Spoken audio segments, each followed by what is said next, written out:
ಸಾಲಗಾರರಿಗೆ ಭರ್ಜರಿ good news ಸಿಗುವ ಸಾಧ್ಯತೆ ಇದೆ.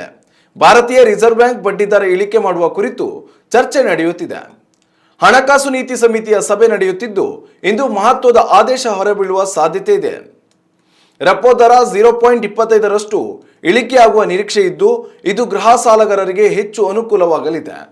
ಹಣದುಬ್ಬರ ಕುಸಿತ ಮತ್ತು ಜಿಡಿಪಿ ಏರಿಕೆಯ ಬೆನ್ನಲ್ಲೇ ಆರ್ಬಿಐ ಸಾಲಗಾರರಿಗೆ ಕೊಂಚ ರಿಲೀಫ್ ನೀಡುವ ಸಾಧ್ಯತೆ ಇದೆ. Reserve bank governor Sanjay Malhotra ಅವರ ಅಧ್ಯಕ್ಷತೆಯಲ್ಲಿ ಬುಧವಾರ ಆರಂಭಗೊಂಡಿರುವ ಹಣಕಾಸು ನೀತಿ ಸಮಿತಿಯ ದ್ವೈಮಾಸಿಕ ಸಭೆಯ ತೀರ್ಮಾನಗಳು ಇಂದು ಹೊರಬೀಳುವ ನಿರೀಕ್ಷೆ ಇದೆ. ಆರ್ಬಿಐ ಗವರ್ನರ್ ಕಳೆದ ತಿಂಗಳು ರೆಪೋ ದರ ಇಳಿಕೆ ಮಾಡುವುದಕ್ಕೆ ಅವಕಾಶವಿದೆ ಅನ್ನುವ ಹೇಳಿಕೆ ನೀಡಿದ್ರು. ಇದೇ ಕಾರಣದಿಂದಲೇ ರೆಪೋ ದರ ಇಳಿಕೆ ಮಾಡುವ ನಿರೀಕ್ಷೆ ಹೊಂದಲಾಗಿದೆ. ಆದರೆ ಡಾಲರ್ ಎದುರು ರೂಪಾಯಿ ಮೌಲ್ಯದಲ್ಲಿ ಭಾರೀ ಇಳಿಕೆಯಾದ ಹಿನ್ನೆಲೆಯಲ್ಲಿ ರಿಸರ್ವ್ ಬ್ಯಾಂಕ್ ಬಡ್ಡಿ ದರದಲ್ಲಿ ಯಾವುದೇ ಬದಲಾವಣೆಯನ್ನು ಮಾಡದಿರುವ ಸಾಧ್ಯತೆಯನ್ನು ಅಲ್ಲಗಳೆಯುವಂತಿಲ್ಲ.